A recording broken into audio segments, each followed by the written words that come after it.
Hello everyone, কালকে ছিল আমাদের একটা নতুন বাড়ির বাপের বাড়ি, মানে দাদা নতুন ঘর বানালো, তো ঘর সঞ্চয় ছিল, তো ভাবলাম তোমাদের সাথে একটু শেয়ার করি ভিডিওটা। তো আমি একটা ভিডিও বানালাম, তোমরা একটু দেখো, ভালো লাগলে লাইক কমেন্ট করে জানিও। আর আমার ভিডিওটা দেখার জন্য অনুরোধ রইল তোমাদেরকে। ফার্স্ট স্টার্টিংয়ে আমার গেট সাজানো হয়েছে, ওখান থেকে আমি উঠে গেলাম উপরে, দেখতে থাকো। ফ্রন্টের দরজাটা ছিল, এই যে আমার বড় ভাইস্তা আর বদির রুম সাজাতে ছিল ফুল দিয়ে সুন্দর করে।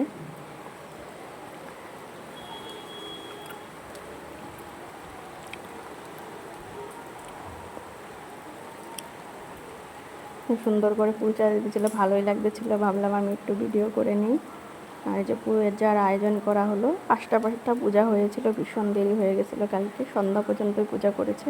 বহুত সুন্দর হয়েছে পূজাগুলো, সময় নিয়ে বহুত সুন্দরভাবে পূজাগুলো করা হলো। ব্রাহ্মণ বসিয়ে পড়েছে, একটা একটা করে পূজা করবে, যেহেতু বহুত টাইম লাগবে। ভোগও দেওয়া হবে, ভোগ রান্না হচ্ছে। ব্রাহ্মণ কাকু আর একটা পূজা করা শুরু করে দিল। দুই দিকে বহুতগুলো পূজা ছিল, তো তার জন্য মানে 2জন আসছে।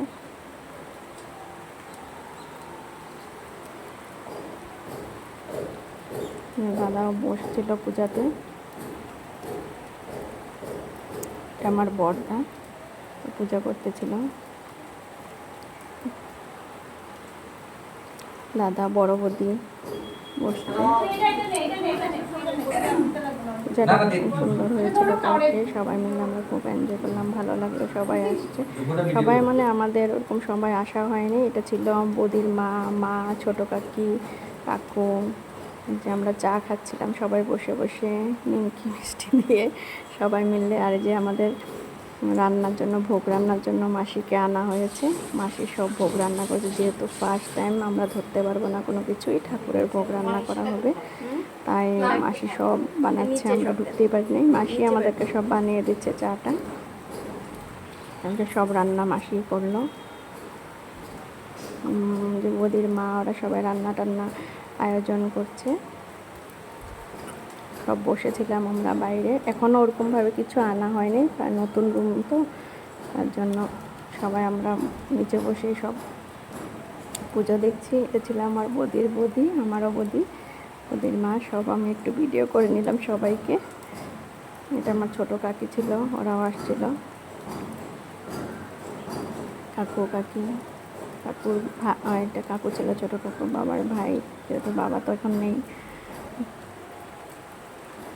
আর আমাদের খাওয়ার আয়োজন করা হয়েছে, মানে পরের দিন ফ্রাইডেতে, কারণ পূজা হতে হতে বহুত সময় লেগে গেছিলো, সন্ধ্যা হয়ে গেছিলো, তার জন্য আর খাওয়ার আয়োজন সেদিন করা হয়নি। এটা ছিল যে আমার মাসি বসে রয়েছে, ছোটো মাসি, আর যেরকম পুচকুগুলো সবগুলো একসাথে বসে বসে আমার পুচকি আলতা লাগিয়েছে, বারে দেখছিল, ছোটো ভাইস্তা সব আসছিল, ভালোই লাগতেছিল কালকের দিনটা। সবাই প্রসাদ নিলাম, আমরা সবাই একসাথে বসে, বৌদির দাদা, আমরা সবাই সন্ধ্যার সময় কীর্তন আসছে, চা চা বানালাম। বৌদি আমাকে ঠান্ডা দিচ্ছিলো, বলছে তুমি চা বানাতেছো থেকে, আমি একটু কীর্তনের ঝুঁকে নাচলাম, ভালোই লাগতেছিল। আমাদের এটা মামাতো দিদি, মামি, মামা সব আমাদের নিজের মানুষ, সবাই কীর্তন জানে আমাদের, ভালো লাগে। কুচকি দেখো বাজানোর জন্য বহুত চেষ্টা করতেছিল, ভালোই বাজতেছিল।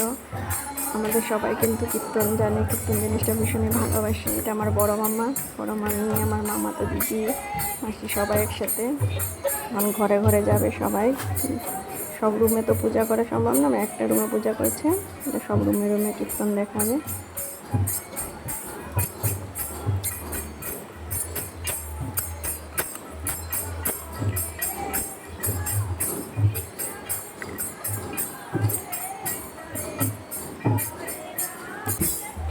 ওখানে যে নিচে চলে যাচ্ছে, নিচে যতগুলো রুম আছে ওগুলো তত কীর্তন করে আসবে।